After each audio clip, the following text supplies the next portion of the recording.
ಶುರು ಮಾಡೋಣ.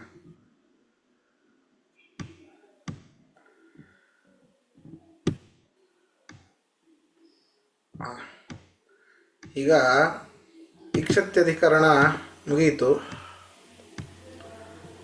ತದನಂತರ ಆನಂದಮಯಾಧಿಕರಣ.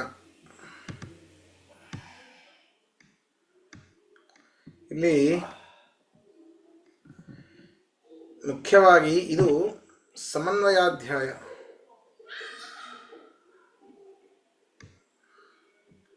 ಹೌದಾ? ಸಮನ್ವಯಾಧ್ಯಾಯದಲ್ಲಿ ಏನು ಸಮನ್ವಯ ಮಾಡಬೇಕು? ಯಾವ ಯಾವ ಶಬ್ದಗಳು ಇವೇನೋ ಸರ್ವ ಶಬ್ದ ಸಮನ್ವಯವನ್ನು ಪರಮಾತ್ಮನಲ್ಲಿ ಮಾಡಬೇಕು. ಪರಮಾತ್ಮನು ಸಕಲ ಶಬ್ದ ವಾಚ್ಯನಾಗಿದ್ದಾನೆ ಅನ್ನೋದನ್ನ ನಾವು ಸಾಧನೆ ಮಾಡಬೇಕು. ಈ ಅಧಿಕರಣದಲ್ಲಿ ವಿಶೇಷವಾಗಿ ಜನ್ಮಾದ್ಯಸ್ಯ ಯತಃ ಈ ಸೃಷ್ಟಿಯಾದಿ ಅಷ್ಟಕಗಳನ್ನು ಮಾಡ್ತಾನೆ ಪರಮಾತ್ಮ, ಅವನು ಆನಂದಮಯನಾಗಿದ್ದಾನೆ. ಶ್ರುತ್ಯುಕ್ತನಾದ ಬ್ರಹ್ಮಶಬ್ದ ವಾಚ್ಯನಾದ ವಿಷ್ಣುವೇ ಆಗಿದ್ದಾನೆ, ಜೀವಾದಿಗಳಲ್ಲ ಅನ್ನೋದನ್ನ ಸ್ಪಷ್ಟವಾಗಿ ಇಲ್ಲಿ ಪ್ರತಿಪಾದನೆ ಮಾಡ್ತಾರೆ.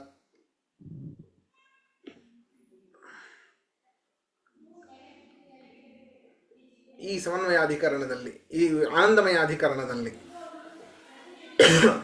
ಅದಕ್ಕಿಂತ ಮುಂಚೆ ಇಲ್ಲಿ ಭಾಷ್ಯವನ್ನು ಹೇಳ್ತಾರೆ. ಈ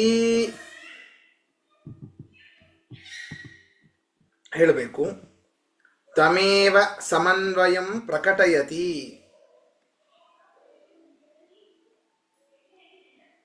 ಆನಂದಮಯೋಭ್ಯಾಸಾದಿ ಇತ್ಯಾದಿನ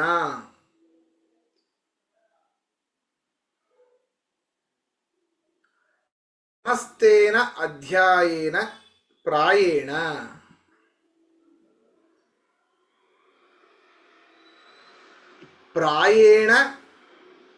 ಅನ್ಯತ್ರ ಪ್ರಸಿದ್ಧಾನಾಂ ಶಬ್ದಾನಾಂ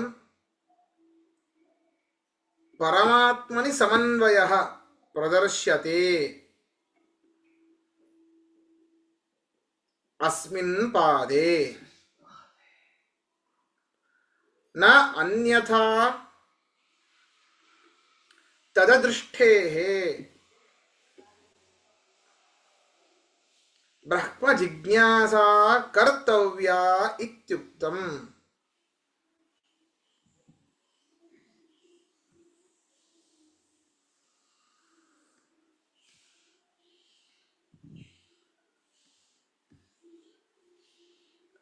ತಚ್ಚ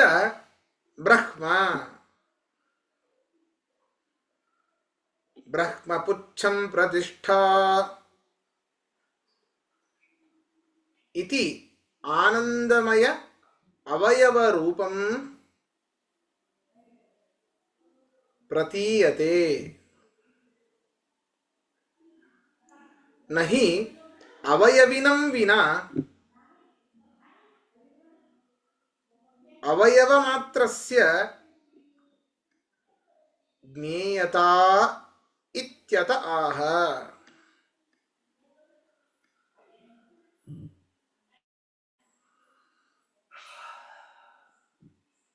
ವಿಶೇಷವಾಗಿ ಈಗ ನಾರಾಯಣ, ವಿಷ್ಣು, ಸರ್ವೋತ್ತಮ, ಲಕ್ಷ್ಮೀಪತಿ ಈ ಎಲ್ಲ ಹೆಸರುಗಳು ಪರಮಾತ್ಮನಲ್ಲಿ ಡೈರೆಕ್ಟ್ ಆಗಿ ಸಮನ್ವಯ ಆಗತ್ತೆ. ಹಾಗಾದ್ರೆ ಯಾವ ಯಾವ ಶಬ್ದಗಳು, ಇನ್ಯಾವ ಹೆಸರುಗಳು ಪರಮಾತ್ಮನ ಸಮನ್ವಯ ಆಗುವುದಿಲ್ಲ ಹೇಳಿ ನೋಡೋಣ. ಸುಮ್ಮನೆ ಆತ್ಮನ್ ಅವು ಕೂಡ ಹಿಂದೆ ಆತ್ಮಶಬ್ದ ಬ್ರಹ್ಮಶಬ್ದ ಮಾಡಿ ಆಯ್ತು. ಹೌದಾ? ಸುಮ್ಮನೆ ಒಂದು ಏನೋ ಒಂದು ಯಾವ ಥಾಟ್ ಬರ್ಬೋದು ಅದನ್ನ ಹೇಳಿ ಅಂತ. ಸುಮ್ಮನೆ ಯಾವ ಥಾಟ್ ಬರುತ್ತೆ? ಯಾವುದು ಅಂತಂದ್ರೆ, ಯಾವ ಶಬ್ದ ಬೇರೆಯವುಗಳಲ್ಲೇ ಪ್ರಸಿದ್ಧವಾಗಿರ್ತದೋ. ರುದ್ರ ಯಾರು ಬರ್ತಾರೆ ತಲೆಯಲ್ಲಿ ಒಮ್ಮೆಲಿಗೆ? ಶಿವ ಬರ್ತಾನೆ. ಇಂದ್ರ, ಐರಾವತದ ಮೇಲೆ ವಜ್ರಧಾರಿಯಾದ ಇಂದ್ರನೇ ಬರ್ತಾನೆ. ದುಃಖಿ ಅಂತ ಶಬ್ದ, ಅದೊಂದು ಶಬ್ದನೇನೆ. ವಿಚಾರ ಮಾಡಿ, ಸರ್ವ ಶಬ್ದಗಳ ಸಮನ್ವಯ ಆಗಬೇಕು. ಪರಮಾತ್ಮ ದುಃಖಿ ಅಂದ್ರೆ ದುಃಖವುಳ್ಳವನು ಅಂತ ನಮ್ಮ ಸಾಮಾನ್ಯವಾದ ಅರ್ಥ. ಈ ದುಃಖಿ ಶಬ್ದ ಅವನಲ್ಲಿ ಸರ್ವಥಾ ಸಮನ್ವಯ ಆಗ್ಲಿಕ್ಕೆ ಸಾಧ್ಯವೇ ಇಲ್ಲ. ಜಪ್ಪಯ್ಯ ಅಂತ ಅದು ಸಮನ್ವಯ ಆಗೋದಿಲ್ಲ. ಆದರೆ ಸಮನ್ವಯ ಮಾಡಿ ತೋರಿಸ್ತಾರೆ. ಎರಡು ರೀತಿ ಪ್ರಸಿದ್ಧ ಇದೆ, ಎರಡು ರೀತಿ, 4 ರೀತಿಯಾದಂತಹ ಶಬ್ದಗಳಿದೆ. ಒಂದು ಅನ್ಯತ್ರೈವ ಪ್ರಸಿದ್ಧ ಶಬ್ದಗಳು, ಇನ್ನೊಂದು ಉಭಯತ್ರ ಪ್ರಸಿದ್ಧ ಶಬ್ದಗಳು, ಇನ್ನೊಂದು ಅನ್ಯತ್ರ ಪ್ರಸಿದ್ಧ ಶಬ್ದಗಳು, ಇನ್ನೊಂದು ಅತ್ರ ಪ್ರಸಿದ್ಧ ಶಬ್ದಗಳು. ಬಹಳ ಕಷ್ಟ ಇದೆ. ಅನ್ಯತ್ರೈವ ಪ್ರಸಿದ್ಧ, ಅನ್ಯತ್ರ ಪ್ರಸಿದ್ಧ, ಬಹಳ ವ್ಯತ್ಯಾಸ ಇದೆ. ಅನ್ಯತ್ರೈವ, ಅನ್ಯತ್ರ ಏವ ಅಂದ್ರೆ ಅವು ಬೇರೆ ಕಡೆನೇ ಪ್ರಸಿದ್ಧ. ಸರ್ವಥಾ ಪರಮಾತ್ಮನಲ್ಲಿ ಪ್ರಸಿದ್ಧ ಆಗ್ಲಿಕ್ಕೆ ಸಾಧ್ಯವೇ ಇಲ್ಲ. ಅರ್ಥಾತ್ ಸರ್ವಥಾ ಆ ಶಬ್ದಗಳು ಪರಮಾತ್ಮನನ್ನ ಹೇಳಲಿಕ್ಕೆ ಸಾಧ್ಯವೇ ಇಲ್ಲ. ಅಂತಹ ಶಬ್ದಗಳನ್ನು ಪರಮಾತ್ಮನಲ್ಲಿ ಸಮನ್ವಯ ಮಾಡಿ ತೋರಿಸ್ತಾರೆ ಈ ಒಂದು ಪಾದದಲ್ಲಿ. ಬಹಳ ಇಂಟ್ರೆಸ್ಟಿಂಗ್ ಆಗ್ತಾ ಇದೆ, ಕ್ಯೂರಿಯಾಸಿಟಿ. ಹೇಗ್ ಮಾಡ್ಯಾರಪ್ಪ ಈ ದುಃಖಿ ಅನ್ನೋ ಶಬ್ದವನ್ನ ಹೇಗ್ ಮಾಡ್ಯಾರು ಅಂತ. ಅಜ್ಞಾನಿ, ಶೂದ್ರ, ಎಂತಿಂತಹ ಶಬ್ದಗಳಿವೆ. ಎಲ್ಲವೂ ಕೂಡ ಪರಮಾತ್ಮ ಶಬ್ದ ವಾಚ್ಯ ಆಗ್ತಾನೆ. ಈ ಶೂದ್ರ ಶಬ್ದ ವಾಚ್ಯ ಯಾವ ಅಧಿಕರಣ ಇದೆ ಒಂದು, ಶೂದ್ರ ಶಬ್ದದಿಂದಲೇನೆ ಒಂದು ಸೂತ್ರ ಶುರು ಆಗತ್ತೆ. ದುಃಖಿ ಇವೆಲ್ಲ ಹೇಗೆ ಪರಮಾತ್ಮನಲ್ಲಿ ಸರ್ವಥ ಮಾಡ್ಲಿಕ್ಕೆ ಸಾಧ್ಯವೇ ಇಲ್ಲ. ಈ ಎಲ್ಲ ಶಬ್ದಗಳು ಅನ್ಯತ್ರೈವ ಪ್ರಸಿದ್ಧವಾದದ್ದೇ. ಬೇರೆ ಕಡೆ, ಅನ್ಯತ್ರ ಅಂದ್ರೆ ಬೇರೆ ಕಡೆ, ಅನ್ಯತ್ರೈವ ಬೇರೆ ಕಡೆನೇ ಪ್ರಸಿದ್ಧವೇ ಹೊರತು ಪರಮಾತ್ಮನಲ್ಲಿ ಸರ್ವಥಾ ಪ್ರಸಿದ್ಧಿ ಅಲ್ಲ. ಅಂದ್ರೆ ಈ ದುಃಖಿ, ಅಜ್ಞಾನಿ, ಅವ್ಯಕ್ತ ಎನ್ನುವಂಥ ಈ ಅವಕ್ ಶಬ್ದ ಇತ್ಯಾದಿ, ಬದ್ಧ ಅಂತ ಏನಿವೆ ಈ ಎಲ್ಲ ಶಬ್ದಗಳು, ಈ ಎಲ್ಲವೂ ಕೂಡ ಬೇರೆ ವಸ್ತುಗಳನ್ನ ಅಥವಾ ಬೇರೆ ವ್ಯಕ್ತಿಗಳನ್ನೇ ಹೇಳ್ತವೆ. ಬೇರೆ ವ್ಯಕ್ತಿಗಳು ಮಾತ್ರ ವಾಚ್ಯರಾಗ್ತಾರೆ ಈ ಶಬ್ದಗಳಿಂದ ಹೊರತು ಪರಮಾತ್ಮ ವಾಚ್ಯನಾಗ್ಲಿಕ್ಕೆ ಸಾಧ್ಯ ಇಲ್ಲ. ಪರಮಾತ್ಮನಲ್ಲಿ ಇವುಗಳ ಪ್ರಸಿದ್ಧಿ ಇಲ್ಲ ಅಂತ ಅರ್ಥ. ಉಭಯತ್ರ ಪ್ರಸಿದ್ಧವಾದ ಶಬ್ದಗಳು ದಾಶರಥಿ, ವಾಸುದೇವ ಅಂತ ಅನೇಕ ಶಬ್ದಗಳಿವೆ. ದಾಶರಥಿ ಅಂದ್ರೆ ರಾಮನೇ ಯಾಕಾಗಬೇಕು? ಲಕ್ಷ್ಮಣನು ದಾಶರಥಿ, ಅವನು ದಶರಥನ ಮಗ. ಭರತ ಶತ್ರುಘ್ನರು ದಾಶರಥಿ, ಇವರು ಕೂಡ ಆಗ್ತಾರೆ. ವಾಸುದೇವ, ಕೃಷ್ಣನೇ ಯಾಕಾಗಬೇಕು? ವಸುದೇವನ ಮಗ. ನೋಡ್ರಿ, ದಾಶರಥಿ ಅನ್ನುವಂಥದ್ದು ಪರಮಾತ್ಮನಲ್ಲೂ ರಾಮನಲ್ಲೂ ಪ್ರಸಿದ್ಧ ಇದೆ, ಲಕ್ಷ್ಮಣನಲ್ಲೂ ಪ್ರಸಿದ್ಧ ಇದೆ. ಅಂತಹ ಶಬ್ದಗಳು ಇದು ಉಭಯತ್ರ ಪ್ರಸಿದ್ಧ, ಎರಡೂ ಕಡೆ ಪ್ರಸಿದ್ಧಿ ಹೊಂದಿದೆ ಈ ಶಬ್ದಗಳು. ದಶರಥ ಅಪತ್ಯಂ ಪುಮಾನ್ ದಾಶರಥಿ, ದಶರಥನ ಮಗ ಅವನು ದಾಶರಥಿ. ಎಂತಹ ವಾಲ್ಮೀಕಿ ಋಷಿಗಳಾಗ್ಲಿ ಕಾಳಿದಾಸ ಆಗ್ಲಿ ದಾಶರಥಿಯಿಂದಾಗಿ ರಾಮನನ್ನೇ ತಗೊಳ್ತಾರೆ ಬಿಡಿ. ಆದರೂ ದಾಶರಥಿ ಲಕ್ಷ್ಮಣನ ಆಗ್ತಾನಲ್ಲ, ಲಕ್ಷ್ಮಣ ಅಂತ ಬಂದ ಸ್ವಲ್ಪ ಸೌಮಿತ್ರಿ ಅಂತ ತಗೊಳ್ತಾರೆ, ಸುಮಿತ್ರೆಯ ಮಗ ಅಂತ ತಗೊಳ್ತಾರೆ. ಆದರೂ ದಾಶರಥಿ ಹತ್ರ ಲಕ್ಷ್ಮಣ ಆಗ್ತಾನೆ, ಭರತ ಆಗ್ತಾನೆ, ಶತ್ರುಘ್ನ ಆಗ್ತಾನೆ.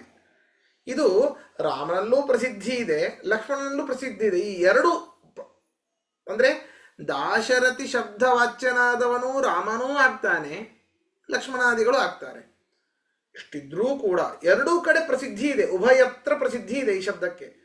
ಆದರೆ ದಾಶರಥಿಯಾದವನು ರಾಮನೇ, ಪರಮಾತ್ಮನೇ, ವಿಷ್ಣುವೇ ಆಗ್ತಾನೆ ಅನ್ನೋದನ್ನ ಪ್ರಸಿದ್ಧ ಇಲ್ಲಿ ಸಾಧನೆ ಮಾಡಿ ತೋರಿಸ್ತಾರೆ ಈ ಅಧಿಕರಣದಲ್ಲಿ ಅಥವಾ ಈ ಮುಂದೆ ಬರುವಂತಹ ಸೂತ್ರಗಳಲ್ಲಿ. ವಾಸುದೇವ, ಬಲರಾಮನು ವಾಸುದೇವನೇ, ವಸುದೇವನ ಮಗನೇ.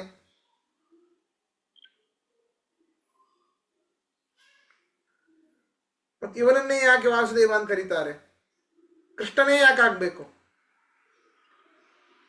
ಅಂತಂದ್ರೆ ಅದಕ್ಕೆ ಇದು ಕೂಡ ಉಭಯತ್ರ ಪ್ರಸಿದ್ಧವಾದ ಶಬ್ದಗಳು. ಹೀಗೆ ಇನ್ನೊಂದು ಅನ್ಯತ್ರೈವ ಪ್ರಸಿದ್ಧ ಅಲ್ಲ, ಬರೀ ಅನ್ಯತ್ರ ಪ್ರಸಿದ್ಧ. ನಾನು ತಪ್ಪು ಹೇಳಿದೆ. ಅನ್ಯತ್ರೈವ ಪ್ರಸಿದ್ಧವಾದ ಶಬ್ದಗಳು ಬದ್ಧ ಅಂದರೆ ಬಂಧನಕ್ಕೆ ಒಳಗಾಗಿದ್ದಾನೆ, ದುಃಖಿ ಅದು ಇತರ ಜೀವರನ್ನೇ ಹೇಳುವಂಥದ್ದು. ಅನ್ಯತ್ರ ಪ್ರಸಿದ್ಧ ಬೇರೆ ಕಡೆ ಮಾತ್ರ ಪ್ರಸಿದ್ಧ, ಬೇರೆ ಕಡೆನೇ ಪ್ರಸಿದ್ಧಿ ಅಂತಲ್ಲ, ಬೇರೆ ಕಡೆನೂ ಪ್ರಸಿದ್ಧ. ಅರ್ಥ ಆಯ್ತಾ? ಬಹಳ ವ್ಯತ್ಯಾಸ ಇದೆ. ನನಗೆ ಹಸಿವಿಲ್ಲ, ಸರಿ, ಹಸಿವೇ ಇಲ್ಲ, ಎಷ್ಟು ವ್ಯತ್ಯಾಸ ಇದೆ. ಹಸಿವಿಲ್ಲ ಅಂತಂದ್ರೆ ಸ್ವಲ್ಪ ಇದೆ, ಯಾಕೋ ಸಂಕೋಚ ಮಾಡ್ಕೊಳ್ತಿದ್ದಾರೆ ಅಂತ ಅರ್ಥ. ಹಸಿವೇ ಇಲ್ಲ ಅಂತಂದ್ರೆ ಗಡದ್ದು ಹೊಡೆದು ಬಂದಿದ್ದಾನೆ ಮನೆಯಲ್ಲಿ ಅಂತ ಅರ್ಥ. ಹಸಿವೇ ಆ ಏ ಅನ್ನೋದೇ ಏವ ಅನ್ನೋದು ಅರ್ಥ ಇಲ್ಲಿ. ಅನ್ಯತ್ರೈವ ಪ್ರಸಿದ್ಧ, ಬೇರೆ ಕಡೆನೇ ಪ್ರಸಿದ್ಧವಾದಂತಹ ಶಬ್ದಗಳನ್ನ ಪರಮಾತ್ಮನಲ್ಲಿ ಏನೇ ಸಮನ್ವಯ ಮಾಡಿ ತೋರಿಸ್ತಾರೆ. ಅನ್ಯತ್ರ ಪ್ರಸಿದ್ಧ, ಹಸಿವಿಲ್ಲ, ಬೇರೆ ಕಡೆನೂ ಪ್ರಸಿದ್ಧವಾಗಿವೆ. ಬೇರೆ ಕಡೆ ಪ್ರಸಿದ್ಧ ಶಬ್ದಗಳು ಇಂದ್ರ, ಚಂದ್ರ, ರುದ್ರ, ಸೂರ್ಯ, ಈ ಎಲ್ಲ ಶಬ್ದಗಳು. ಅದು ಇಂದ್ರನಲ್ಲಿ ಶಚೀಪತಿ, ರುದ್ರ ಪಾರ್ವತೀಪತಿ. ಈ ಶಬ್ದಗಳೂ ಕೂಡ ಪರಮಾತ್ಮನನ್ನೇ ಹೇಳ್ತಾವೆ ಅಂತ ಇವರು ಸಾಧನೆ ಮಾಡ್ತಾರೆ. ಅತ್ರ ಪ್ರಸಿದ್ಧ, ಅತ್ರ ಅಂತಂದ್ರೆ ಪರಮಾತ್ಮನಿ ಪ್ರಸಿದ್ಧ. ಪರಮಾತ್ಮನ ಪ್ರಸಿದ್ಧ ಶಬ್ದಗಳು ನಾರಾಯಣ ಅಂತಂದ್ರೆ ಶಂಖಚಕ್ರ ಗದಾಪದ್ಮಧಾರಿಯಾದ ನಾರಾಯಣ ರೂಪವೇನೆ ನಮ್ಮ ಕಣ್ಣೆದುರಿಗೆ ಬರೋದು. ಆ ನಾರಾಯಣ ಶಬ್ದವಾಚ್ಯರು ಇನ್ನೂ ಯಾರು ಕೂಡ ಆಗೋದಿಲ್ಲ. ವಿಷ್ಣು ಇದು ಪರಮಾತ್ಮನೇನೆ. ಅತ್ರ ಪ್ರಸಿದ್ಧ, ಅತ್ರ ಅಂದ್ರೆ ಪರಮಾತ್ಮನಲ್ಲಿಯೇ ಪ್ರಸಿದ್ಧ ಶಬ್ದಗಳು. ಇವುಗಳನ್ನೂ ಸಮನ್ವಯ ಮಾಡ್ತಾರೆ. ಅನ್ಯತ್ರ ಪ್ರಸಿದ್ಧವಾದ ಬೇರೆ ಕಡೆನೂ ಪ್ರಸಿದ್ಧ ಶಬ್ದಗಳನ್ನ ಪರಮಾತ್ಮನ ಸಮನ್ವಯ ಮಾಡ್ತಾರೆ. ಉಭಯತ್ರ ಪ್ರಸಿದ್ಧ, ಎರಡು ಕಡೆಯಲ್ಲೂ ಪ್ರಸಿದ್ಧವಾದ ಶಬ್ದಗಳನ್ನ ಪರಮಾತ್ಮನಲ್ಲಿಯೇ ಸಮನ್ವಯ ಮಾಡ್ತಾರೆ. ಅನ್ಯತ್ರೈವ ಪ್ರಸಿದ್ಧ, ಬೇರೆ ಕಡೆಯಲ್ಲಿಯೇನೇ ಪ್ರಸಿದ್ಧವಾದ ಶಬ್ದಗಳನ್ನ ಪರಮಾತ್ಮನಲ್ಲಿಯೇನೇ ಸಮನ್ವಯ ಮಾಡಿ ತೋರಿಸ್ತಾರೆ. ಇದು ಈ ರೀತಿ 4 ವಿಧವಾದ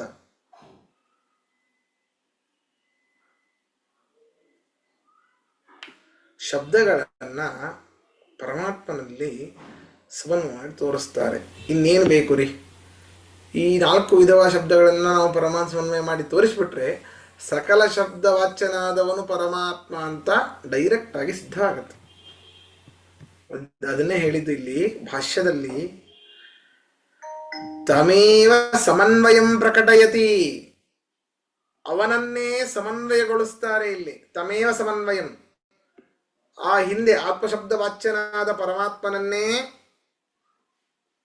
ಆ ಸಮನ್ವಯಾಧಿಕರಣದಲ್ಲಿ ಓಂ ತತ್ವ ಸಮನ್ವಯಾತ್ ಅಂತ ಹೇಳಿದ್ರಿ. ಯಾವುದು? ಉಪಕ್ರಮ ಉಪಸಂಹಾರಾದಿ ಲಿಂಗಗಳಿಂದ ಸಕಲ ಶ್ರುತಿ ಪ್ರತಿಪಾದ್ಯನು ಪರಮಾತ್ಮನೇನೆ ಎಂಬುದಾಗಿ ನಾವು ಸಮನ್ವಯಾಧಿಕರಣದಲ್ಲಿ ಪ್ರತಿಜ್ಞೆ ಮಾಡಿದ್ವಿ. ಅಂತಹ ಸಮನ್ವಯವನ್ನೇ ಆನಂದಮಯೋಭ್ಯಾಸಾತ್ ಇತ್ಯಾದಿನ, ಆನಂದಮಯೋಭ್ಯಾಸಾತ್ ಎನ್ನುವಂತಹ ಸೂತ್ರವನ್ನ ಶುರು ಮಾಡಿ ಸಮಸ್ತೇನ ಅಧ್ಯಾಯೇನ ಪ್ರಾಯೇಣ, ಈ ಒಂದು ಅಧ್ಯಾಯದಲ್ಲಿ, ಪೂರ್ಣವಾದ ಅಧ್ಯಾಯದಲ್ಲಿ ಬಹುಶಃ ಅದನ್ನೇ ಅವರು ಸಮನ್ವಯ ಮಾಡಿ ತೋರಿಸ್ತಾರೆ. ಅಲ್ಲಿ ಏನು ಪರಮಾತ್ಮ ಇದ್ದನೋ ಅವನೇ ಆನಂದಮಯ ಶಬ್ದದಿಂದಾಗಿ ವಾಚ್ಯನಾಗಿದ್ದಾನೆ. ಅಪಶೂದ್ರ ಅಂತ ಒಂದು ಬರ್ತದೆ ನೋಡಿ, ಅಲ್ಲಿ ಶುದ್ಧ ಶಬ್ದ ಬರ್ತದೆ. ಅಲ್ಲೆಲ್ಲ ಶಬ್ದ ವಾಚ್ಯನಾದವನು ಪರಮಾತ್ಮ, ಮುಂದೆ ಅನೇಕ ಬರ್ತದೆ. ಈ ರೀತಿ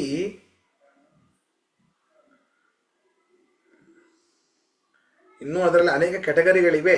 ಸಾಕು, ಇಷ್ಟು 4 ಮಾತ್ರ ಇಟ್ಕೊಳ್ಳಿ. ಈ 4 ಅನೇಕ ಕೆಟಗರಿಗಳಿವೆ. ಸದ್ಯಕ್ಕೆ ಇಷ್ಟು ಸಾಕು, ಇಲ್ಲಾಂದ್ರೆ ಬಹಳ ತಲೆ ಕೆಟ್ಟು ಹೋಗುತ್ತೆ. ಅದರಿಂದ ಪ್ರಾಯೇಣ ಅನ್ಯತ್ರ ಪ್ರಸಿದ್ಧಾನ, ಸ್ವಲ್ಪ ಬೇರೆ ಕಡೆ ಪ್ರಸಿದ್ಧಿ ಉಳ್ಳಂತಹ ಶಬ್ದಗಳನ್ನ ಪರಮಾತ್ಮನಿ ಸಮನ್ವಯ ಪ್ರದರ್ಶತೆ, ಪರಮಾತ್ಮನಲ್ಲಿ ಸಮನ್ವಯ ಮಾಡಿ ತೋರಿಸ್ತದೆ. ಯಾವುದರಲ್ಲಿ? ಅಸ್ಮಿನ್ ಪಾದೆ, ಈ ಪಾದದಲ್ಲಿ ನ ಅನ್ಯಥಾ ತದದೃಷ್ಟೇ. ನೋಡ್ರಿ, ಅನ್ಯತ್ರ ಪ್ರಸಿದ್ಧ ಅಂದರೆ ಭಗವದ್ ಅತಿರಿಕ್ತವಾಗಿರುವಂತಹ, ಬೇರೆ ಕಡೆ ಪ್ರಸಿದ್ಧ ಇರುವಂತಹ ಆನಂದ, ಆಕಾಶ, ಅಗ್ನಿ, ಪ್ರಾಣ, ಎಷ್ಟು ಶಬ್ದಗಳಿಲ್ಲ ಹೇಳಿ. ಆ ಎಲ್ಲ ಶಬ್ದಗಳ ಸಮನ್ವಯವನ್ನ ಅಸ್ಮಿನ್ ಪಾದೆ, ಈ ಪಾದಗಳಲ್ಲಿ ಮಾಡಿ ತೋರಿಸ್ತಾರೆ. ಅನ್ಯಥಾ ತತ್ ಅದೃಷ್ಟೇ, ಹೀಗೆ ಹೇಳದೆ ಹೋದರೆ,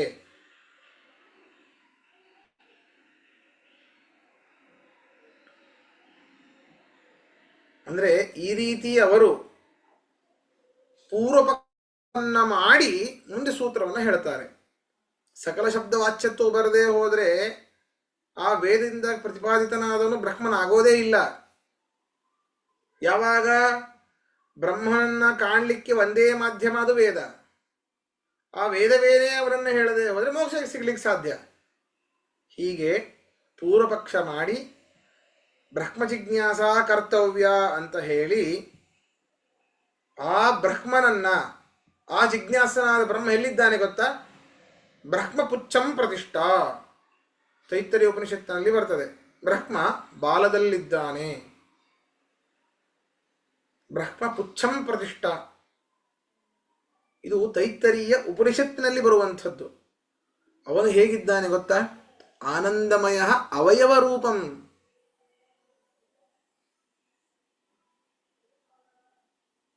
ಬಾಲ ಅಂತಂದ್ರೆ ಈ ಹಸುಗೆ ಎಮ್ಮೆಗಿರುವಂತಹ ಬಾಲ ಅಲ್ಲ. ಪುಚ್ಛ ಅಂದ್ರೆ ಹಿಂದಿನ ಭಾಗ ಅಂತ ಅರ್ಥ ಅಷ್ಟೆ. ಅವನು ಆನಂದಮಯ ಅವಯವ ರೂಪಂ, ಅವನು ಆನಂದ ನಾಮಕನಾಗಿದ್ದಾನೆ. ಅವಯವ ಉಳ್ಳಂತಹ ದೇಹ ಅವನದ್ದು, ಅಂದ್ರೆ ಆನಂದಮಯವಾದ ದೇಹ ಪರಮಾತ್ಮನದ್ದು. ಹಾಗಾದ್ರೆ ಅವಯವಿ ಗೊತ್ತಾಗದೇ ಹೋದರೆ ಅವಯವವಾದ ಆ ಪರಮಾತ್ಮ ಗೊತ್ತಾಗೋದಿಲ್ಲ. ಪುಚ್ಛ ಅಂತಂದ್ರೆ ಒಂದು ಹಿಂದಿನ ಭಾಗ ಅಂತ, ಅದೊಂದು ಅವಯವ, ನಮ್ಮ ಶರೀರದ ಒಂದು ಹಿಂದಿನ ಭಾಗ, ಒಂದು ಅವಯವ. ಅದು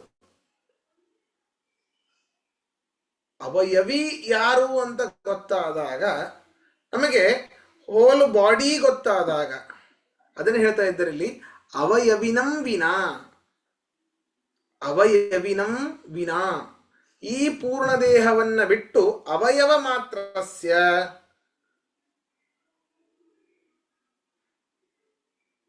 ಕೇವಲ ಒಂದು ಅವಯವದ ತಿಳಿಯುವಿಕೆ ಅದು ಸರಿಯಲ್ಲ.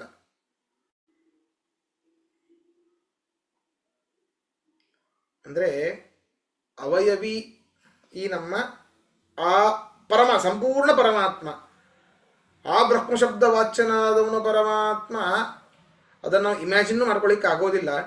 ಬ್ರಹ್ಮ ಶಬ್ದ ವಾಚ್ಯನಾದ ಪರಮಾತ್ಮ ಹಿಂದಿನ ಭಾಗದಲ್ಲಿ ಇದ್ದಾನೆ ಅಂತ. ಹಾಗಾದ್ರೆ ಹಿಂದಿನ ಭಾಗ ಅಂದರೆ ಅದೊಂದು ಅವಯವ. ನಮಗೆ ಅವಯವಿ ಯಾರು ಅಂತ ಗೊತ್ತಾದಾಗ ಆ ಅವಯವನಾದ ಪರಮಾತ್ಮನ ನಾವು ತಿಳಿಯಲಿಕ್ಕೆ ಸಾಧ್ಯ. ಅದು ಯುಕ್ತ ಅಲ್ಲ. ಅವಯವಿ ಜ್ಞಾನ ಇಲ್ಲದೇನೆ ಅವಯವ ಜ್ಞಾನ ಬರಬಹುದು ಇತಿ ಅತಃ. ಹೀಗೆ ಶಂಕೆ ಬಂದ್ರೆ ಅದಕ್ಕೆ ಸೂತ್ರಕಾರರೇ ಹೇಳ್ತಾರೆ ಸೂತ್ರವನ್ನ, ಓಂ ಆನಂದಮಯೋಭ್ಯಾಸಾತ್. ಬೇಕಾಗಿಲ್ಲ, ಅವಯವಿಯ ಸಂಪೂರ್ಣ ಜ್ಞಾನ ಬೇಕಾಗಿಲ್ಲ ಅಂತ ಮುಂದಿನ ಸೂತ್ರದಲ್ಲಿ ಹೇಳ್ತಾರೆ. ಈಗ ಮುಖ್ಯ, ಈ ಒಂದು ಅಧಿಕರಣ ಶುರು ಆಗೋಕ್ಕಿಂತ ಮುಂಚೆ ನಮ್ಗೆ 4 ಗೊತ್ತಿರಬೇಕು. ಒಂದು ಅತ್ರ ಪ್ರಸಿದ್ಧ, ಅಥವಾ ಮೊದಲಿಂದ ಬರೋಣ, ಅನ್ಯತ್ರೈವ ಪ್ರಸಿದ್ಧವಾದ ಶಬ್ದಗಳು ದುಃಖಿ ಇತ್ಯಾದಿಗಳು. ಉಭಯತ್ರ ಪ್ರಸಿದ್ಧ ಶಬ್ದಗಳು ವಾಸುದೇವ, ದಾಶರಥಿ ಎನ್ನುವಂಥ ಶಬ್ದಗಳು. ಅನ್ಯತ್ರ ಪ್ರಸಿದ್ಧ ಇಂದ್ರ, ರುದ್ರ, ಚಂದ್ರ, ಸೂರ್ಯ ಈ ಶಬ್ದಗಳು. ಅತ್ರ ಪ್ರಸಿದ್ಧ ನಾರಾಯಣ, ವಿಷ್ಣು ಈ ಮೊದಲಾದ ಶಬ್ದಗಳು. ಎಲ್ಲ ಶಬ್ದಗಳನ್ನು ಕೂಡ ವಿಷ್ಣುವಿನಲ್ಲಿ ಸಮನ್ವಯ ಮಾಡುವಂಥದ್ದು ಈ ಒಂದು ಪಾದ. ಇದನ್ನು ನಾವು ತಿಳ್ಕೊಳ್ಬೇಕು. ಮುಂದಿನದ್ದು ಮುಂದಿನ ಪಾಠದಲ್ಲಿ ನೋಡೋಣ.